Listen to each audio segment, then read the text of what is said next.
venezolanos, como nosotros, trabajan 12 y 14 horas diarias, pues. El peruano aquí también todos trabajan muchísimo, pues muchas horas al día. Comen en la calle, duermen mal y el estrés es alto, pues muchas responsabilidades. Todo eso se suma con la herencia, con el estilo de vida, cómo come, si es sedentario, todo eso, y nunca van para el médico. ¿Qué pasa? Debutan con un infarto, con un ACV. Sí. ¿Y qué tan sano es tomar café? Para aquellas personas café, que mira, nos preguntan. el café colado, subiste escalera y después te paraste y se te quita el dolor, eso 90% es un problema coronario, pues. Las personas que están permanentemente con una rabia o ira, con miedo, tristeza o con depresión o ese tipo de ansiedades así, permanente, el sistema simpático está activado, entonces eso te da cascadas inflamatorias, cascadas. Porque nosotros ahorita pensamos, mira, estoy sano, no me pasa nada, soy inmortal, y resulta que no es así, que hay muchas causas que hoy estás bien y mañana estás en una unidad de cuidados coronarios. Una muchacha le atropelló un carro, una señora que se metió a la ciclovía. ¿Qué fue? Que la señora tuvo un ACV. Bienvenidos a otro capítulo de Verimedic Podcast, Tu Salud Sin Filtros. Hoy tenemos un invitado muy especial, el doctor César Picón. Bueno, un gusto saludarlos de nuevo. Le habla el doctor Jader Carrasquel y la doctora Alexandra López con nuestro invitado especial del día de hoy, nuestro cardiólogo, el doctor César Picón. Bueno, gracias por la invitación y por el espacio, así darnos a conocer a la gente que nos sigue y aportar lo más que podamos aquí en este podcast. Bueno, César, bienvenido nuevamente acá a Verimedic Podcast.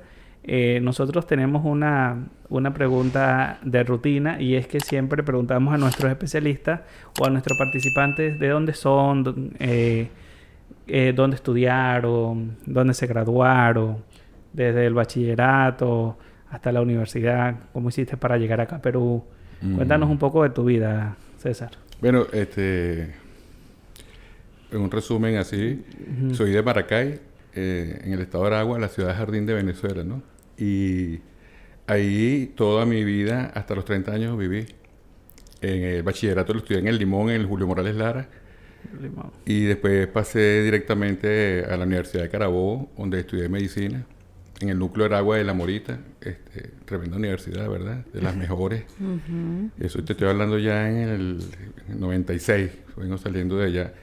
Después pasé a hacer rural en el llano, en Calabozo, en las ciudades de Jader y Alessandra. Yo soy de Calabozo. Sí, antes trabajé en muchos sitios, ¿no? En La Victoria, siempre en varios sitios trabajé, pero en realidad hice rural en Calabozo, hice una residencia de medicina interna también en el hospital de Calabozo y después hice un posgrado de...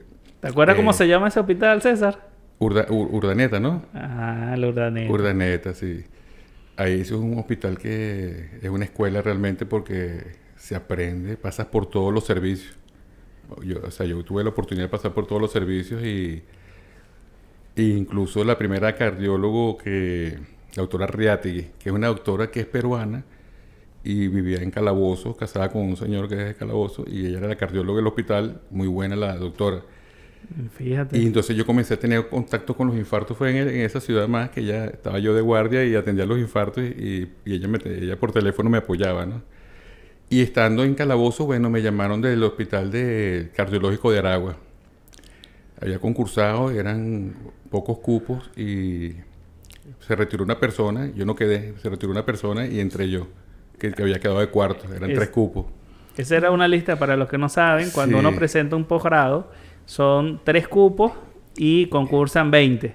No, pero ahí concursaron más. Claro. Concursaron más personas y bueno, yo quedé cuarto y por fuera. Al mes me llamaron. Mira, uno se retiró, sigues tú en la lista, y ahí comencé el posgrado de cardiología en ese centro, que es un posgrado muy bueno, pues clínico, y había hemodinamia, cirugía, en ese hospital, banco de sangre, es un posgrado muy completo, ¿no?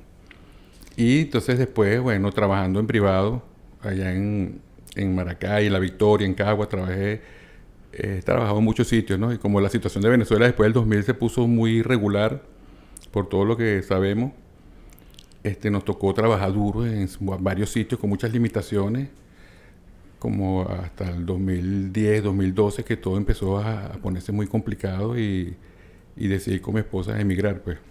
¿Tú emigraste en el 2012? Yo emigré en el 2018. En el 2018. Pero ya lo veníamos pensando desde el 2013, pero por los problemas familiares, problemas del país y cuestión, estuvimos allá aguantándonos. Yo trabajaba en privado en el Centro Médico Maracay, en Aragua, y también en varias clínicas, pero obviamente queríamos era seguir estudiando, avanzando, pero se hacía muy difícil, ¿no? Y decidimos emigrar aquí a Chile, pero pasamos por Perú y se nos abrieron las puertas aquí y aquí nos quedamos, desde el 2018. Okay. ¿Y qué te llevó a ti a ser cardiólogo? No, en realidad yo no pensaba ser cardiólogo, ¿viste? Yo pensaba, o sea, en realidad cuando yo pasé por medicina, hace uno un internado rotatorio. Recuerda que todos en Venezuela hacemos un internado rotatorio. En el hospital tú pasas 3 meses por todos los servicios. No sé si eso estará todavía, ¿no? Pero siempre era así. Creo que todavía es así. Entonces, todas las especialidades me gustaban, ¿eh? Cuando pasaba por pediatría, me iba bien en pediatría. Y me gustaba pediatría, voy a ser pediatra. Cuando pasaba por cirugía, me iba bien en cirugía, voy a ser cirujano. Cuando pasaba por ginecología, ahí sí duré como 6 meses, hasta 2 cesáreas llegué a hacer con el doctor Eliseo Núñez en Calabozo. Y entonces dije, nada, voy a ser obstetra. Y entonces no concursé para obstetricia, pero no quedé, pues. Y entonces después, era ese posgrado era muy buscado, ¿no? Obstetricia. Y siempre había una mano peluda por ahí, pues. Siempre había su listica por ahí aparte, ¿no? Pero nunca había pensado en cardiología, ¿eh? En medicina interna sí, pero cardiología me gustó en Calabozo porque veíamos muchos infartos. Anécdotas, tengo muchas anécdotas. Pues tengo una anécdota que me llegó una fibrilación una vez y yo no sabía. Pero agarro y llamo a la doctora y le digo, doctora, mire. Y entonces, bueno, resuelve, pues yo no puedo ir para allá. Entonces uno siempre tiene su librito en el cuarto. Esa palabra cuando uno es residente, sí, resuelve que no puedo ir. Esa palabra es fuerte. Entonces me recuerdo que dije, ya yo vengo al baño a buscar una cosa y busco el libro y veo y reviso y veo lidocaína, 5 miligramos, endovenoso, está. Esto es, vámonos. Ese era tu ChatGPT. Sí, ChatGPT de hace como 20, 30 años atrás. Era el libro el librito de emergencias médicas. Y entonces resolvió el paciente. Y la doctora quedó, bueno, conmigo encantada. Entonces me puso encargado de la unidad de coronarios de ese hospital, ¿no? Siendo residente de medicina interna. Ya estaba como un residentado de medicina interna que era incluso evaluado, ¿no? Imagínate. Y entonces todo lo que era infarto, que llamen a Picón, llamen a doctor César Picón. Entonces ella me decía, estudia cardiología, que tú tienes tu cuestión ahí para cardiología. Tienes tu potencial en cardiología. Te gustan los electros, resuelves aquí y eres sangre fría en esto, te resuelves, pues. Y bueno, me fui, concursé en ese posgrado, quedé cuarto y entré, pues. Fue en el posgrado muy completo porque antes el posgrado hace un año como un internado de cardiología pura. Porque en el cardiológico de Aragua, o sea, ahí habían 2 quirófanos, habían 2 salas de hemodinamia, banco de sangre, rayos X, había todo, pues. Y aparte era financiado. Pues. Yo cobraba, pero era exclusivo. Yo vivía allá. O sea, mi esposa estaba embarazada. Y ella me visitaba en el hospital, pues. Yo vivía en el hospital, aparte que después se retiró un compañero y quedamos 2 residentes. Y teníamos la carga completa. Eso era guardia, exposiciones y al día siguiente dando las clases nosotros mismos. Ahora, y tuvimos tuvimos la oportunidad de tener los mejores profesores y que en esa época todo funcionaba. Pues no se iba la luz, los quirófanos, se hacían 2 cirugías cardíacas diarias, coronarias y valvulares, se hacían 15 cateterismos semanales. Y era un hospital que era muy bueno y era de bajo costo, incluso financiado por el Fondo Único Social en esa época, las gobernaciones que financiaban a los pacientes. Uno hacía un informe médico, hacía la solicitud y te llegaban los recursos. Y los pacientes resolvían y era un hospital de referencia nacional y después incluso internacional, porque venía gente de Aruba, República Dominicana, como en Maracay hay 2 aeropuertos, Boca de Río y Palo Negro, llegaban la gente y del exterior a operarse. Era un hospital grande.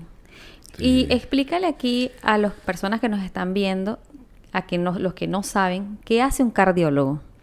Bueno, mira, un cardiólogo, o sea, lo primero, la misión es un poco contradictoria la cuestión porque, fíjate, hay mucha tecnología, muchos avances en cardiología y, sin embargo, las primeras causas de morbimortalidad en el mundo, sobre todo en los países occidentales, es enfermedades cardíacas, cerebrovasculares, cardiovasculares.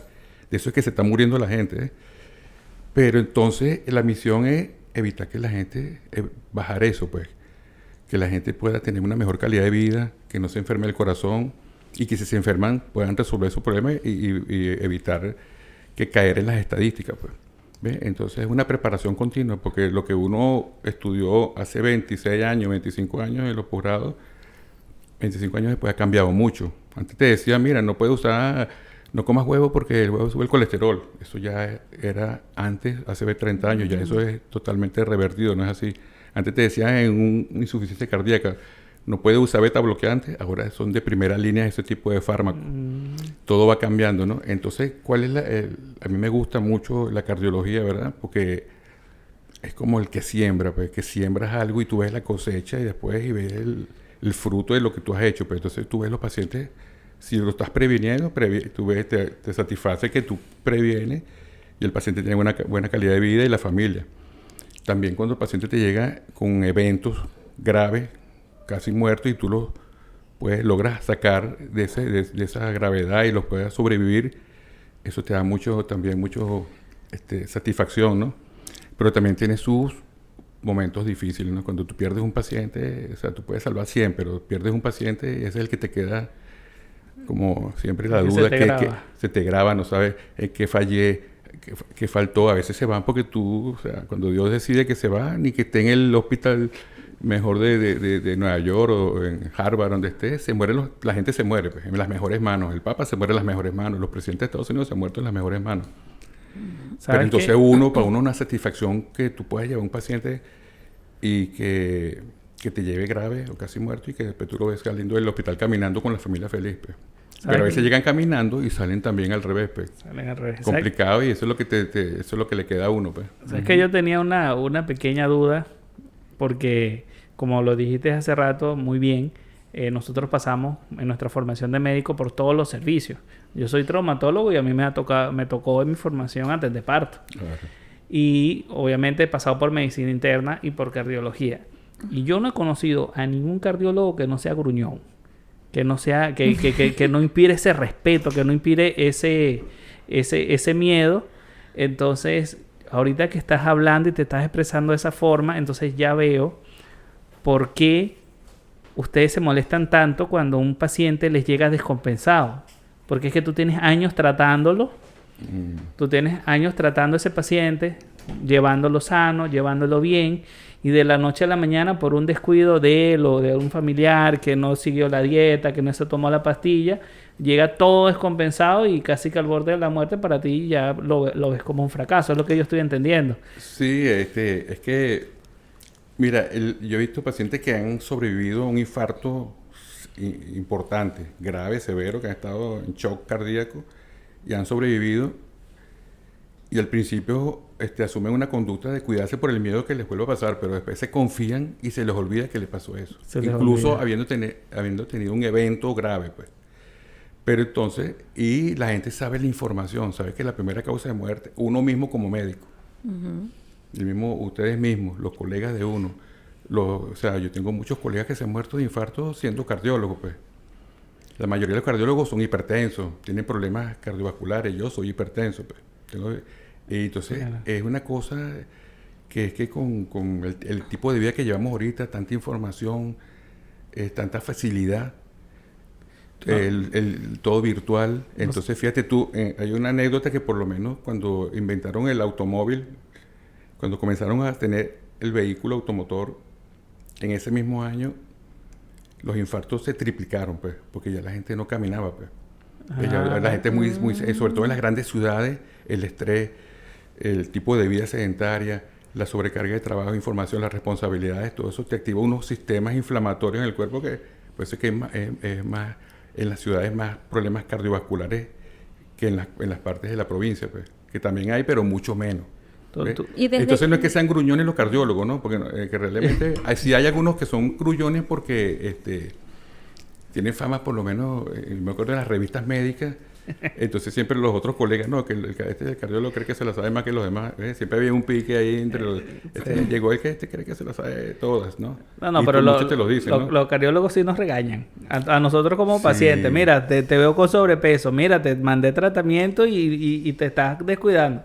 Y con razón, pues, porque de verdad un descuido un descuido después que tú salvas a un paciente, les cuesta la vida, pues. Sí, es que sí molesta, ¿no? Sí molesta, pero yo por lo menos últimamente he estado optando en no molestarme o cuento hasta 10, respiro profundo y le digo, bueno, mire señora, no, que yo boté el récipe y no me estoy tomando nada, yo me sentía bien y solté todo.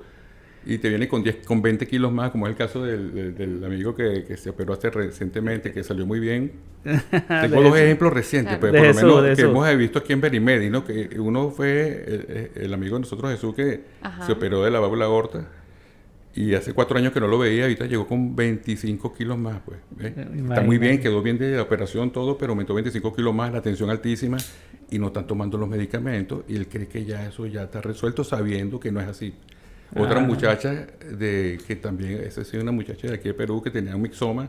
El mixoma, el Sí, tumor el tumor en el corazón, Ajá. entonces se operó y quedó muy bien, pues. Y tuvo mucha suerte porque ella no tenía papeles ni nada, y con el informe que le hicimos desde aquí, obra de Dios y cuestión, todo se cuadró y la operaron y no pagó nada y le dieron sus papeles de migración, todo. Llegó en estos días por aquí, no la reconocía, pues. Como llegó 30 otra vez. kilos más, 30 kilos más, por lo menos. Aquí en Perú la gente puro trabajar y se come mucho, pues. Entonces, claro, me provocó es regañar y decirle... Pero no, la regañaste. No, sí, bueno, sí le dije. Entonces, "Ay, doctor, pero no me diga así, no te estoy regañando. Yo le digo a los pacientes, esto no es pediatría, esto es medicina adulta. Usted lo toma o lo deja. Pero obviamente si ellos se dan cuenta y dicen, ay, doctor, bueno... Pero el doctor se molestó. El doctor se molestó, está bravo. Entonces, y las esposas a los esposos, bueno, doctor, regáñelo. Como si yo fuera el papá de ellos, ¿no? Hay personas que piensan que solamente se mueren de infarto son las personas adultos mayores, pero hemos visto que también hay personas jóvenes, hasta de 30 a 35 años, con problemas cardíacos. ¿A partir de qué edad el paciente puede realizarse un chequeo anual cardiológico? Mira, o sea, lo que está estipulado siempre ha estado mayores de 30 y 35, 40 años, ¿no? Y si tienen antecedentes, menos. Pero si tú te pones a ver, como la etiopatología, la fisiopatología de la enfermedad, todo el origen, hemos hecho, por lo menos en Venezuela, cuando estábamos en el posgrado, nosotros pasamos por la forense, ¿no? Y veíamos a los cadáveres, ¿no? Siempre tuvimos oportunidad de hacer autopsias, esas cosas en la escuela. Y llegamos a ver neonatos, o sea, que tuve una anécdota de una señora que en un accidente de tránsito perdió la vida y venía embarazada. Y le hicimos la autopsia, ¿no? Y vimos, la señora tenía una dislipidemia familiar. Y cuando le hicimos la autopsia al feto, vimos las arterias coronarias del feto y ya tenía una estría grasa, pues. O sea, no había nacido y ya venía con aterosclerosis en la arteria, que eso se llama estría grasa. Ya venía marcado, pues, antes de nacer. Entonces, ¿qué es la idea? En vida intrauterina hay ahorita herramientas, ecos muy sofisticados que te pueden ver que el corazón tenga sus 4 cavidades, que esté anatómicamente bien, ¿ves? Y mucho más allá, pues, con la nueva tecnología. Aquí en Berimedi tenemos toda esa tecnología. Sí, entonces, bueno, en Caracas, te voy a decir, en Caracas, en el universitario, el año pasado hicieron una cirugía intrauterina que es pionera en el mundo, pues. Y le hicieron una doctora en el universitario de Caracas que es que corrigieron una comunicación intraauricular, creo, pero antes que naciera el bebé. Entonces, cuando nació ya estaba operado. Ya estaba corregido una cardiopatía congénita, se corrigió antes que saliera a la vida extrauterina. Entonces, ¿qué es la recomendación? Desde pediatría, el pediatra tiene que ocultar y si ve algún soplo, porque todos nacemos con soplo, el 80% tenemos soplos, que son soplos funcionales inocentes. Pero hay que hacer, desde la edad escolar, preescolar, hacer un chequeo cardíaco porque todo muchas veces tiene un patrón hereditario, una predisposición genética que te lleva cuando vas avanzando en la edad, se va desarrollando esas enfermedades lentamente, son lentas y progresivas, pero van avanzando, pues, más en unas personas que en otras. Porque hay gente que nunca van para el médico y duran 100 años y no les pasa nada porque no tienen esa predisposición, genéticamente, de herencia. Pero si tú eres hijo de una persona que ha muerto de infarto, que todos tus hermanos han tenido infarto, que son diabéticos, obviamente tienen que hacerte un chequeo preventivo antes, porque seguramente vienes con eso también, con esas señales. Ya viene marcado, como dijiste ahorita. Ya viene marcado, pues. Por lo menos, mi familia es diabética, tengo que cuidarme de diabetes. ¿Ves? Porque entonces si como azúcar, obviamente voy a llegar a un momento que tengo más probabilidad, 4 veces más probabilidad de tener diabetes que otra persona. Que no tenga. Y ahorita todo el mundo vaya para el cardiólogo. ¿Por qué? Yo les digo, ¿por qué? Porque vean las estadísticas, pues, de que tú vas a un sitio, a una morgue y ves de qué se muere la gente. Se murieron 100 este mes. ¿Qué fueron? El 70% fueron infartos, los otros fueron cáncer y los otros fueron accidentes de tránsito y heridas y tal. Pero primero cáncer, problemas cerebrovasculares y problemas cardiovasculares. Y ahorita nuevamente por la hipertensión, en el último congreso que tuve la oportunidad de ir en Cartagena, la parte neurodegenerativa tiene que ver mucho con la microcirculación. Entonces tú ves esos pacientes ahora Alzheimer, demencia senil, problemas de Parkinson, todos esos problemas neurológicos que son degenerativos, también tiene que ver mucho con la microcirculación. Microcirculación, ¿ves? Entonces eso comienza en lo micro, pero se va desarrollando y cuando ya es evidente, ya está avanzada la enfermedad, pues. Entonces ahí actúa el cardiólogo dándole algunos terapias médicas, pero también no farmacológicas, como cambios del estilo de vida. Lo que es la epigenética que tú puedes venir marcado, como dice Jader, genéticamente, que toda tu familia sufre de eso, pero si tú cambias tu estilo de vida y haces todas las sugerencias y las recomendaciones, no necesariamente tienes que sufrir eso. Exactamente. Modificas. Modificaciones del estilo de vida, de todas las... Ir al médico que tenga tus estudios necesarios y puedes prevenir tener un desenlace o una enfermedad cardiovascular. Se puede prevenir, los infartos se pueden prevenir hasta 100%, decía el doctor Branwell, que es uno de los mentores que yo sigo mucho. Hablando de eso, César... Pues no pasa con el cáncer, ¿eh? El cáncer no es prevenible 100%. El infarto lo puedes prevenir 100%. Obviamente tienes que ir al médico. Y hablando de eso, César, tú aquí en tu consulta en Verimedi, ¿tú tienes cómo hacer esa prevención a tus pacientes? Aquí tenemos todo, tenemos todo para hacer la prevención de...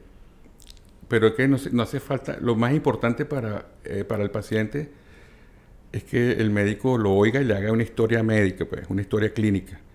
Y si tú haces un buen interrogatorio, como todos lo sabemos, un buen interrogatorio con los antecedentes del paciente, sin tocar al paciente, tú puedes sacar hasta el 90% del diagnóstico sin tocarlo.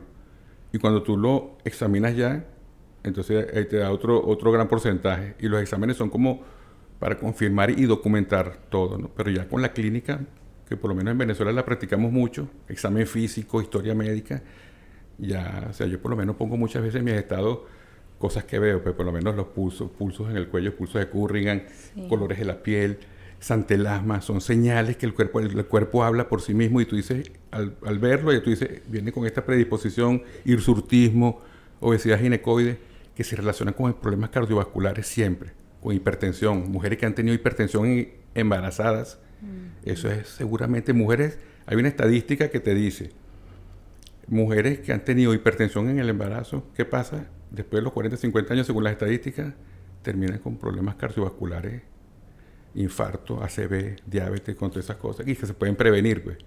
¿Cómo? Bueno, usando, y al médico primero, y el médico hace los estudios necesarios. Por lo menos aquí en Verimedi tenemos todo. Prácticamente las pruebas no invasivas, pues. Y esperamos en el futuro tener pruebas invasivas también, pues. Muchas más. Por ejemplo, yo tengo varias anécdotas que yo le he enviado al doctor Picón para interconsulta. La otra vez te mandé un paciente porque en la retinografía apareció una placa de Hohenzollern, que es esa de cristales de colesterol que están justamente allí. La otra vez también te he mandado pacientes para que le coloques el Holter, porque tengo pacientes con glaucoma de tensión normal. Y esos pacientes a veces me has reportado, uno me reportaste con un Dipper extremo. Y que eran porque la presión arterial le bajaba mayor a 20%, más de lo normal. Y bueno, son pacientes que hemos tenido y siempre hay un feedback, por lo menos en Verimedic, hacemos feedback. Si tenemos un paciente, lo referimos al doctor Picón, incluso también las ginecólogas en los embarazos. Por lo menos mis pacientes, yo que opero, yo soy traumatólogo, no opero ningún paciente si este señor no me lo prueba primero. Hay que chequear primero el dermatólogo también. Claro, el cardiólogo hace una evaluación cardiovascular preoperatoria y él es el que me dice, mira, este candidato sí está aprobado. O si él ve algo malo en los estudios, él me dice, mira, no te va a aguantar la operación, no la operes. O no lo operes. Claro. Y por eso es que el feedback entre el cirujano, el cardiólogo, el anestesiólogo, es algo que tiene que tiene que haber la confianza. Por lo menos yo como cirujano, yo le digo a mis pacientes, no, háganse el estudio preoperatorio en tal sitio y con tal doctor que es en quien yo confíe. Dicen, no, pueden pensar, ¿no? Que se conoce, No, es que si el doctor César me dice, no lo operes, yo no lo opero. Y no es porque él no quiere y yo no quiera, es por el bienestar de cada paciente. Claro, para evitar una complicación que lo ponga en riesgo. Pues. Exacto. ¿Qué prefieres, estar bien operado y muerto o vivo y...? Que ha pasado mucho, Claro. porque por lo menos hay sitios que operan a una persona. Mira, a mí me ha llegado gente, en Maracay me pasó, una señora le estaba haciendo un procedimiento dental, una extracción dental sencilla y se infartó en el procedimiento. Un dolor de pecho, se desmayó y llegó la señora infartada, menos mal que estaba en la misma clínica, en el centro médico, y el doctor con una crisis hipertensiva. O sea, allí tenía yo a la señora con el infarto y el odontólogo al lado con la crisis hipertensiva por el susto, ¿no? Entonces, por eso es que ahora todo se estila, es que eso todo está inventado, no hay que inventar nada, ¿no? Hay criterios, consensos internacionales, claro. Según las experiencias de todos los médicos, hay consensos de los especialistas en el mundo, donde sacan unos criterios médicos de procedimientos, de conductas, de todo que uno tiene. Yo me guío mucho por ahí, pues, por las guías, y siempre me estoy actualizando en eso, pues, porque van variando las guías de manejo. Se llama guía de manejo terapéutico, que hay en traumatología, en cardiología, perdón, en oftalmología, en todo tenemos guías de manejo terapéutico. Obviamente esas guías te lo dicen después abajo, son más que todo para personas que no son, por lo menos, que no son cardiólogos. Son guías de manejo, pero uno se orienta por ahí y según el paciente, que es individualizado, porque cada paciente es distinto. A todo el mundo no le puedes poner aspirina. Claro. Hay infarto, para el infarto hay indicación clase 1A, porque hay nivel de evidencia, ¿no? Las indicaciones tienen un nivel de evidencia. Si es 1A, no hay controversia, hay que usarlo. Pero si tiene una úlcera sangrante, no se la puedes colocar. Pues. Entonces, las guías están ahí para guiarte, pero tú también tienes que ver al paciente e individualizar. Porque hay cosas que no puedes aplicar. Pues. Pero si haces todo por las guías, es difícil que el paciente le vaya mal. Y César, ¿todo dolor en el pecho es un infarto? No todo dolor en el pecho es un infarto, pues, pero si te llega mucho. Es una causa muy frecuente de consulta, motivo de consulta. Pero sí, todo dolor, así sea algo sencillo, hay que ir al cardiólogo porque incluso hay 15 a 30% de infarto sin dolor. Sin dolor. Tiene otros equivalentes ginosos como cansancio, mareo, sudoración, debilidad extrema, sin dolor del pecho y son infartos. Pérdida de conocimiento, son infartos. Y también hay un porcentaje de infartos con electrocardiogramas normales, que son los infartos subendocárdicos, pues, que son no son de las arterias epicárdicas grandes, sino que arterias más pequeñas, internas, que no dan manifestaciones eléctricas al principio. Entonces también hay que evaluarlo con otras herramientas, como tenemos el ecocardiograma, tenemos las enzimas cardíacas. Entonces tú tienes criterios clínicos, eléctricos y hemodinámicos, pues. Entonces primero la clínica del paciente, el dolor, bueno, si es típico, si es atípico. Tú ves, pues, una persona que tiene dolor cuando hace esfuerzo, cuando sube escalera, o cuando tiene una discusión, una emoción fuerte, es un dolor que, si es así, por una impresión, un dolor que te da por una actividad física fuerte o por que subiste escalera y después te paraste y se te quita el dolor, eso 90% es un problema coronario. Pues. Aquí en Verimedic tenemos el test de esfuerzo. Uh-huh. Y hay pacientes que preguntan, quiero agendar el test de esfuerzo ya. Uh-huh. Y nosotros le decimos, ¿usted ya ha tenido cita? No, quiero hacerme de una vez el test de esfuerzo sin pasar por la consulta. ¿Cómo haces tú esa evaluación? ¿Los pacientes tienen que venir con una preparación previa? Claro, eso ya está, como te digo, está todo inventado y estratificado y clasificado. Pues. La prueba de esfuerzo tiene sus indicaciones precisas, tiene contraindicaciones también, tiene criterio de suspensión. ¿Ves? Entonces, ¿cuál es un criterio de hacer una prueba de esfuerzo? Todos los pacientes mayores de 40 años tienen que tener una prueba de esfuerzo, ¿ves? Para ver la reserva coronaria, capacidad funcional, nivel de entrenamiento. El que se hace una prueba de esfuerzo sin que haya tenido un problema cardíaco, es muy poca probabilidad que tenga un problema isquémico, pues, cardíaco. Pero también tiene contraindicaciones. Pues. Una persona que tenga la hemoglobina menos de 11 no se le puede hacer una prueba de esfuerzo. Una persona que venga con dolor de pecho no se le hace una prueba de esfuerzo. Hay que hacerle un ecocardiograma previo. Si tiene una estenosis aórtica severa, no se le hace prueba de esfuerzo, a menos que sea el doctor que quiere averiguar algo. Pues. Pero por eso si tiene el bloqueo, o sea, hay contraindicaciones e indicaciones, pero el doctor también a veces quiere evaluar ciertas cosas y entonces tú lo montas, pero ya vigilado y monitorizado. Pues, tú sabes con el carrito de paro al lado. Tienes que, lo ideal es tener es obligatorio tener un carro de paro al lado porque si tú preparas bien al paciente, no tienes ese problema. A mí me ha pasado aquí en Perú, pues he tenido pacientes con con muerte súbita. Me pasó uno y gracias a Dios lo pudimos levantar porque el carro paró, estaba operativo, ¿eh? Pero esos son casos que nos vienen con una indicación, una mala indicación. Por eso es que aquí en Verimedio yo le digo a las muchachas, mira, todas las pruebas de esfuerzo tengo que verlas primero, evaluarlas para ver si está en condición de hacer una prueba de esfuerzo. Claro. Y prepararlas para eso, para evitar las complicaciones. Sí o sí, los pacientes que vengan a Verimedio a hacerse una prueba de esfuerzo, sí o sí tienen que pasar por una consulta y una evaluación previa contigo. Sí, o que vengan referidos por un cardiólogo con una indicación precisa que sea de un cardiólogo y que te ya escrita, mira, quiero hacer una prueba de esfuerzo y que tenga todo lo... Es la excepción. Y uno revisa, pues. Es la excepción. Tampoco te vas a confiar, pues. Exacto. Me llegan muchas pruebas de esfuerzo de otros colegas y no las hago o espero un poquito más porque el paciente no está en las condiciones o es de mucho riesgo, pues.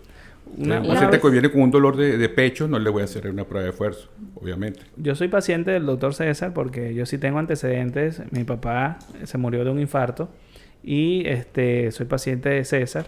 Lo que me sorprendió mucho en la consulta, que yo lo que nunca había visto era que él me hizo mi electrocardiograma normal, mis preguntas, mi historia médica, me ocultó, me hizo todo, pero sacó su equipo de ecografía y me vio mi corazón funcionando en vivo y me decía, mira, aquí está tu válvula tal, por aquí está pasando el flujo, todo lo vi en vivo, vi mi corazón funcionando en una pantalla y lo hace el mismo doctor César. Entonces eso me impresionó y yo dije, no, aquí es. No me puedo cambiar. Claro, es que uno por lo menos... Ayer me llegó una señora con una prueba de esfuerzo que dice que está positiva, ¿no? Ajá. Pero se le hizo en otro lugar, ¿no? Y cuando yo la reviso, la prueba de esfuerzo, o sea, sale que está positiva. Cuando la reviso con detalle, no tiene criterios de positivo. Pues, ni eléctrico, ni clínico, ni eléctrico. O sea, no estaba positiva, ¿no? Entonces, fue un falso positivo. Fue un falso positivo. Un falso positivo. Claro, la prueba de esfuerzo tiene una sensibilidad del 70%. No es que es totalmente eficaz, o sea, que te va a decir, mira, no tienes enfermedad coronaria, porque yo he tenido pacientes con enfermedad coronaria que tienen 3 bypass coronarios, o sea, que son enfermos coronarios porque han tenido hasta cirugía cardíaca, pues. Y después que están bien, después de que se han operado, que están estables con sus medicamentos, haciendo todas sus indicaciones, yo les hago la prueba de esfuerzo y salen muy bien.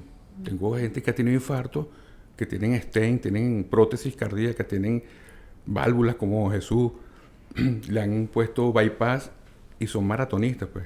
Se lanzan en paracaídas, hacen parapente y todo porque quedaron bien, muy bien. O sea, ahorita está muy avanzado eso. Fíjate que al compañero que le hicieron la cirugía recientemente, le cambiaron la válvula, perdón, de la aorta y fue una toracotomía mínima. No es que le abrieron el pecho así como antes, que te abrían como una patilla así de todo el esternón completo, no. Fracturaron una costillita por aquí, la segunda ahí. Y por ahí hicieron, con la nueva tecnología hicieron su... Yo veo que también tú mandas mapa Holter. El mapa es muy importante, pues. El mapa te ve la presión arterial por 24 horas y ahí los comportamientos que siempre hemos hablado con... Tú siempre vienes con el Dipper invertido negativo, ¿no? Sí. Pero ahí, o sea, el Dipper, ¿cómo se llama? Extremo, que es que le baja mucho la presión de noche, ¿no? Pero hay uno que es el Dipper invertido, ¿no? Que en vez de bajar la tensión, sube en la noche, ¿no? Sobre todo pasa mucho en la gente que ronca o en la que tiene apnea del sueño o en los que tenemos obesidad, pues. Y eso, no es que el pronóstico de eso, da miedo decirlo y cuestión, pero eso es lo que indica ese estudio. Aumenta el riesgo de hemorragia cerebral, no de isquemia, de hemorragia. Una paciente que tú haces un mapeo, porque es hipertenso, bueno, para ver el tratamiento, cómo se lo vas a organizar, ¿no? Y a ver qué hora del día le sube más, a qué hora le sube menos, si le baja mucho. Pero si el Dipper es invertido, o sea que en la noche, en la madrugada, la tensión en vez de bajar, que como normalmente sucede, se eleva, que se llama Dipper invertido. ¿Qué significado tiene eso? El significado es que el paciente tiene riesgo de hemorragia cerebral. No es que le va a dar, pero tiene los riesgos, porque ya está demostrado en los estudios, pues. Para eso es el mapa. Para eso es el mapa, pues. Entonces, mira, tú tomas previsiones. Mira, ¿qué pasó en la noche? No estás durmiendo, trabajas de noche, estás roncando, no duermes bien, algo, entonces tienes que ayudar al paciente. Pon el despertador, yo les mando a poner el despertador a las 2 de la mañana, 3 de la mañana. ¿Ah, sí? Sí. Muchas veces tiene que ver con la alcalosis respiratoria, pues, con la acidosis respiratoria. O sea, cuando roncas, la saturación de oxígeno baja mucho y eso, el pH de la sangre se pone muy ácido y hace muchas actividades desencadenadas del corazón, arritmias. Muchas veces son malignas, pues. Esos casos de que no, se acostó y amaneció sin vida, pues. Y yo lo hablé con él y estaba normal, tranquilo. y amaneció muerto. Imagínate. Y el holter de ritmo es otro, también me gusta, muy importante y todo el mundo debería tenerlo. ¿Por qué? Porque el holter te ve el ritmo cardíaco.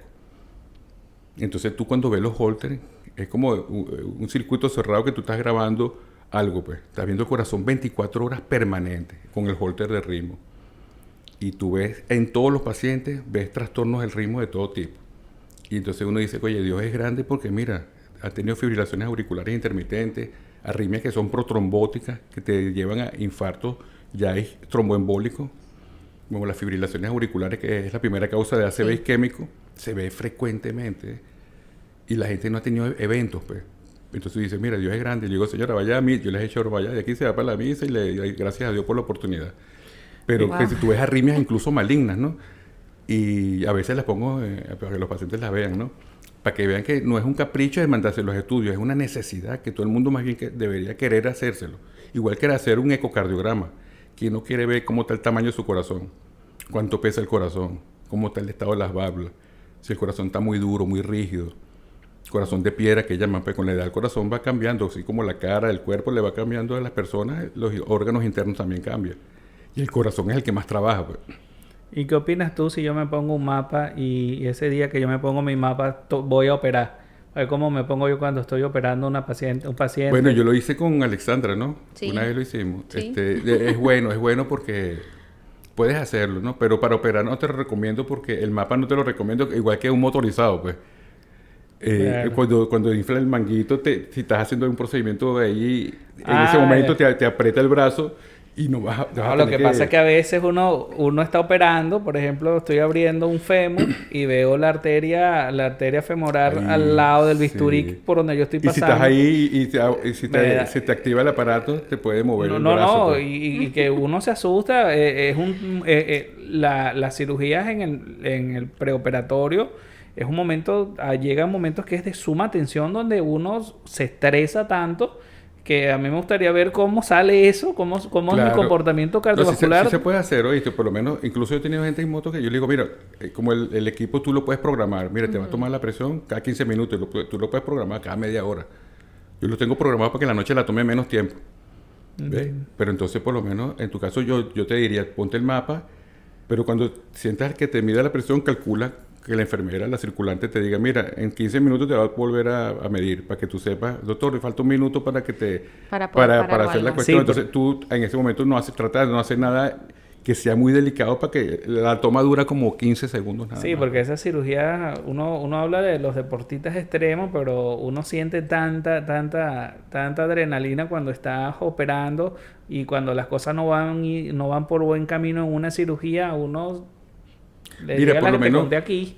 Por lo Entonces menos, uno tiene que ir resolviendo y por ejemplo, yo digo, bueno, yo en algún momento si no le bajo, me va un infarto en una de estas cirugías. Porque son complicadas. Mira, ¿no esas personas que tenemos ocupaciones que son de alta, de mucho responsabilidad. Responsabilidad. Como cirujanos, pilotos, gente que son transportistas, que manejan choferes de autobuses, que manejan maquinaria pesada. Esa es una indicación de prueba de esfuerzo obligatoria. Pues. En el posgrado nosotros, psiquiatría y nos hacían nuestra prueba de esfuerzo. Psiquiatría para decirnos, nos estábamos volviendo locos en el posgrado. Y prueba de esfuerzo porque también todos salíamos hipertensos, pues, porque la actividad universitaria es muy demandante. Demasiado demandante. Te trasnochas y tomas café y comes fuera de hora y pasas mucho estrés. Entonces los médicos tenemos muchos factores de riesgo. Los médicos tenemos que chequearnos porque no somos inmunes a las enfermedades. Pues. ¿Y qué tan sano es tomar café? Para aquellas personas que nos preguntan. El café colado es satisfactorio. Tomarse 2 a 3 cafés, pero sin azúcar. Y no café, o sea, tiene que ser café colado. Puede ser cualquier café, pero el coladito tradicional, como lo tomamos, como nos enseñaron, es el que trae beneficios demostrados, ¿no? Pero ya más de 3, 4 cafés y con azúcar, ya no, el beneficio ya no es el mismo. ¿La presentación clínica de una paciente femenina infartada a un masculino es diferente? Bueno, es que hay signos y síntomas que son típicos. El dolor en el pecho, la localización, la duración, que lo desencadenó, se parece mucho, ¿no? Pero no varía mucho, no varía mucho. Pero antes de los 40 años es mucho más frecuente los síndromes coronarios en los hombres. Y después que la mujer llega a la menopausia, después de los 40 años, es mucho más frecuente los infartos en las mujeres, ¿no? El hombre, las arterias son un poco más gruesas por su contextura, ¿no? Hay mujeres que tienen arterias muy finas y hay síndromes en las mujeres como síndrome de X, que son problemas, infartos con las arterias permeables, pero son muy finas, a veces son muy delgaditas o poco desarrolladas, hipotróficas, pasa mucho en las mujeres. Pero la manifestación son muy similares, no cambian mucho en la clínica, ¿no? En la clínica no, lo único que las mujeres el hombre es como un poquito más cobarde a la hora de enfrentar eso, y la mujer es más para adelante, ¿no? Más fuerte, ¿no? Porque han parido, pues. Claro. Y tienen más fuerza. Entonces, en cuanto a Pero sexo... en cuanto al sexo, sí, el infarto antes de los 40, 4 veces más es un hombre que una mujer. Claro. Después que la mujer tiene 40, en el hombre sigue 4 y en la mujer 5. Por cada 4 infartos son 5 mujeres. Por lo menos yo, el mes de febrero, yo a veces llevo una estadística, ¿no? En febrero del año pasado, no de este año, sino 2025, vi 17 infartos. Y ese mes todas fueron, ni un solo hombre, todas mujeres. 100% fueron 17, bueno, 17 de las 17 fueron mujeres. Porque tú siempre ves un hombre y tal, pero más mujeres. Lo otro es que los hombres no van a la consulta. Aún teniendo angina, sintiéndose mal, no van a la consulta. Cuando van es porque lo lleva la mujer obligado o porque va porque ya no puede más, lo llevan para la emergencia. Pero la consulta es más frecuente que la mujer se cuida más. El hombre va cuando está asustado o cuando la mujer lo lleva. Por ejemplo, nosotros que somos de Venezuela y que tú fuiste para el Llano, para Guárico, Calabozo y estudiaste en Maracay, en Aragua, tiene que ver mucho entre una región y otra, la cantidad de infartos. Es decir, los pacientes de la ciudad se infartan más que los de los pueblos. Sí, o sea, o al revés. No, mira, en eso también hay estudios, ¿no? O sea, bueno, recalcarlo aquí, ¿no? De todos los factores de riesgo que conocemos que son tradicionales, ¿no? La hipertensión, la obesidad, la diabetes, tabaquismo, sedentarismo, herencia. Hay uno que es está por encima de todos ellos, el primer factor de riesgo, pues, que es el estado emocional. El estado emocional, las emociones tóxicas. ¿Cuáles son las emociones tóxicas? Las emociones tóxicas es la rabia, el miedo, es la tristeza, pues. Todas esas tensiones, las personas que están permanentemente con una rabia o ira, con miedo, tristeza o con depresión o ese tipo de ansiedades así, permanente, el sistema simpático está activado, entonces eso te da cascadas inflamatorias, cascadas bioquímicas de neurotransmisores que son protrombóticos y te predisponen mucho a este tipo de patologías que son lentas y progresivas, pues. Y si a eso le suma que es hipertenso, tiene herencia, es sedentario, es obeso, y todo eso son factores agregados, ¿no? Porque ahí por lo menos en Alaska, un estudio, el Polo Norte, esa gente allá con el frío que es menos de 0 grados, allá fuma mucho tabaco, toman licor y comen grasa para mantener el calor. Y no hay un infarto. No hay un infarto, pero ¿qué es lo que no tienen allá? El estrés de la ciudad, pues. Allá vienen, el estrés de ellos es buscar comida y buscar calor, el techo, esa cosa, pero el estrés así que como en las grandes ciudades como Lima, como Caracas, que el estrés es exagerado, la gente se enferma mucho más de eso y otras enfermedades también, el cáncer, la diabetes, artritis, gastritis, todas las enfermedades inflamatorias tienen mucho que ver con el estilo de vida y la región que vivas, ¿no? Por lo menos en Bolivia hay sitios que la gente dura más de 100 años y comen de todo y fuman y todo, pero no tienen el estrés. ¿Ves? O sea, no quiere decir que no vas a fumar, porque yo una vez le dije a un paciente, mira, es más peligroso que tú estés con una rabia de mal humor todo el día que fumar. Y entonces la señora después al día siguiente me llamó por teléfono, usted le dijo a mi esposo que podía fumar. Y no, yo no le quise decir eso, le dije que era peor que estuviera rabioso que fumar, pero entendió obviamente lo que quiso. Que la gente entiende lo que le conviene, ¿no? Incluso uno mismo, ¿no? Pero entonces sí, las regiones, por lo menos en el llano, en Calabozo, Apure, hay la incidencia de los infartos es muy grande.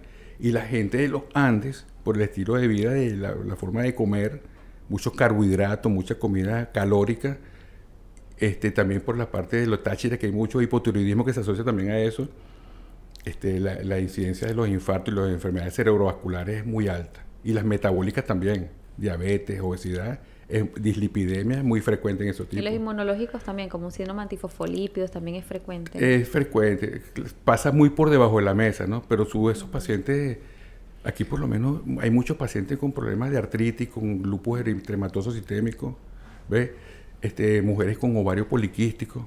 Yo siempre le digo a las colegas de ginecobstetricia, mujer que ha tenido infarto, gente que tenga hipertensión gestacional, es un paciente, es un aviso ya para el futuro, pues tiene que tomar tratamiento de por vida, eso ya está en las guías. Ya va, pero ahí comentaste lo de síndrome de ovario poliquístico, pues yo tengo síndrome de ovario poliquístico. Sí, ¿Cómo es eso? Eso, síndrome de ovario poliquístico es una condición que es proinflamatoria. Es la primera causa de obesidad en la mujer, ¿verdad? Y es causante obesidad ginecoide, ¿no? Y también te predispone a hipertensión y problemas metabólicos como diabetes. Entonces toda mujer con ovario poliquístico, así sea delgada, tiene que estar en control permanente por lo menos una vez al año para prevenir ese tipo de situaciones, porque cada quiste del ovario produce sustancias, o sea, sustancias neurotransmisores, sustancias químicas que son proinflamatorias. Testosterona, pues, insulina, altera la insulina. Por eso es que las mujeres que tienen ovario poliquístico, como muchas veces tienen hirsutismo, que tienen más vellitos, Sí. Le salen vellitos por aquí, más espinillas, la piel más gruesa. Bueno, yo les voy a confesar algo. Estamos recibiendo una cátedra de cardiología acá con el doctor César Picón. De verdad que es una cátedra. Sí, no, Presten eso atención son detalles, pues. a todos los detalles que ha dicho, que ha soltado muchas perlas doradas para nuestra salud y nuestro bienestar a futuro. Porque nosotros ahorita pensamos, mira, estoy sano, no me pasa nada, soy inmortal, y resulta que no es así, que hay muchas causas que hoy estás bien y mañana estás en una unidad de cuidados coronarios. Claro, yo por lo menos bromeo mucho con los pacientes, ¿no? Entonces yo le digo, mira, aquí está prohibido morirse el corazón. Se puede morir otra cosa, pero el corazón no, porque van a pensar que yo soy mal médico. Y se echan a reír, ¿no? Le prohíbe morirse. Pero sí, el interrogatorio va en eso, pues. Por lo menos lo que es ovario poliquístico pasa muy por debajo de la mesa.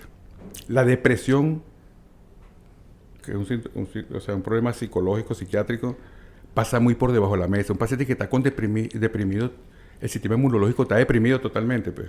Los linfocitos están en baja densidad y cualquier cosa los agarra.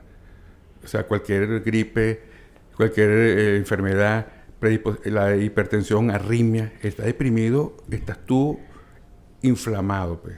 Inflamado con todo lo que está circulando por tu sangre, pues. Eso lo han hecho los alemanes, pues, en la guerra.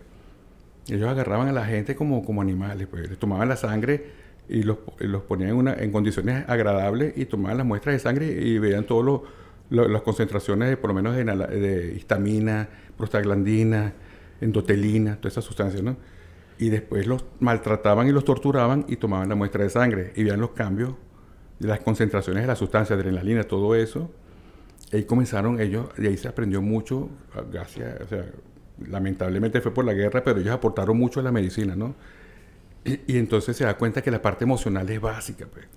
Entonces, muchas veces el paciente va para todos los médicos y no resuelve el problema. No, he ido para 40 médicos y sigo con esto, sigo con esto. Y resulta que lo que tiene es una depresión que nadie le ha preguntado, pues.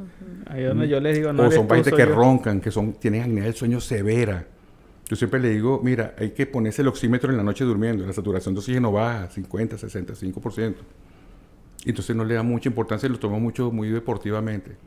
Y las guías están ahí y se hacen los consensos y se les orienta al paciente y sigue pasando. Estados Unidos es el país más desarrollado del mundo, donde tiene la mayor tecnología. ¿Y de qué se muere la gente en Estados Unidos? Infarto, ¿no? De infarto, ya se ve. ¿Y cómo le dirías tú a un paciente que nos está viendo por acá para que acudan a su chequeo cardiológico anual? Mira, esto es una cosa lógica, pues. Todo el mundo quiere vivir, pues. Todo el mundo quiere vivir y vivir bien, porque no solo es que tú puedes vivir 100 años, pero que vivas 100 años bien, porque es la calidad de vida. Claro. Porque también no es que algunos les digo, mira, te puedes morir, pero si no te mueres y quedas vivo, pero quedas inválido en una silla de ruedas que tienes que depender de todo el mundo, entonces eso se puede prevenir, pues. ¿Qué tienes que hacer? Por lo menos un chequeo una vez al año, pues.